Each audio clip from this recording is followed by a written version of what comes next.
Guys, welcome back to our channel Jal sisters. तो आज हम बनाने वाले हैं ये tasty cheesy pasta. So let's start the video.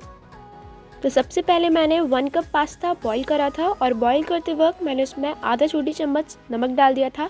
आप अपने टेस्ट के अकॉर्डिंग कम या ज़्यादा डाल सकते हैं। सबसे पहले हम पैन में 2 टेबलस्पून ऑयल डालेंगे।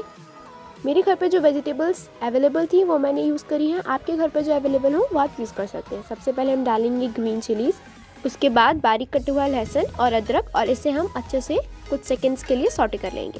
उसके बाद में इसमें ऐड करूँगी अनियन और इसे भी हम लाइट ब्राउन होने तक सॉटे कर लेंगे। उसके बाद हम इसमें डालेंगे गाजर, पत्ता गोभी, बारीक कटा हुआ टमाटर, बॉइल्ड कॉर्न और बॉइल्ड मटर। इन सभी चीज़ों को हम अच्छे से मिक्स कर लेंगे। उसके बाद मैं डालूंगी आधा छोटी चम्मच नमक। तो मैंने टोटल 1 चम्मच नमक डाला है। आप अपने टेस्ट के अकॉर्डिंग कम या ज़्यादा कर सकते हैं।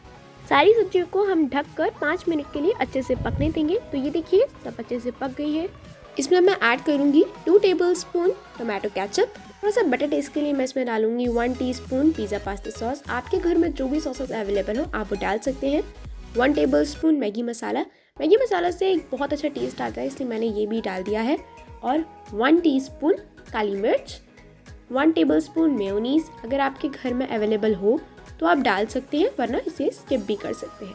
मैंने सभी चीज़ों को अच्छे से मिक्स कर लिया है। अब मैं इसमें डालूंगी बॉइल्ड पास्ता और हम बहुत अच्छे से सारी वेजिटेबल्स के साथ पास्ता को मिक्स कर लेंगे। तो ये देखिए पास्ता रेडी हो गया है। अब आगे की प्रोसेस करते हैं। चीज़ को मैं माइक्रोवेव में मेल्ट करूँगी, इसलिए मैंने माइक्रोवेव सेव बोल लिया है। लेकिन अगर आपके घर में अवेलेबल नहीं है तो आप सिंपल कढ़ाई में भी इसे बना सकते हैं। उसके लिए आप अपने घर का कोई भी बर्तन ले लीजिएगा। सबसे पहले मैं पास्ता इसमें डालूंगी। उसके बाद हम इसमें डालेंगे चीज़। तो यहाँ पे मैंने 1 क्यूब प्रोसेस चीज़ लिया है और ऊपर से मैं थोड़ा सा मोज़रेला डाइस चीज़ डाल रही हूँ।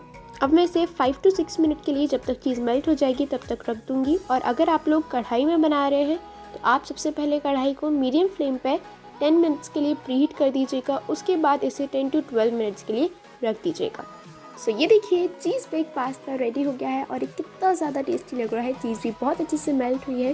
मैंने ऊपर से इस पर स्प्रिंकल किया है थोड़ा सा red chilli powder and black pepper powder. तो ये देखिए कितना अच्छा लग रहा है। चीज़ी सच में टेस्ट बहुत अच्छा है। आप एक बार इसे अपने घर पे ज़रूर ट्राई कीजिएगा, आपको मज़ा ही आ जाएगा। तो अगर आपको हमारी रेसिपी पसंद आई हो तो प्लीज़ इसे एक बार ज़रूर ट्राई कीजिएगा। हमारी वीडियो को लाइक कीजिए, ज़्यादा से ज़्यादा अपने फ्रेंड्स एंड फैमिलीज के साथ शेयर कीजिए, चैनल को सब्सक्राइब कीजिए और हाँ, जो पास में बेल घंटी है ना उसे बजाना बिल्कुल मत भूलिएगा। Thanks for watching.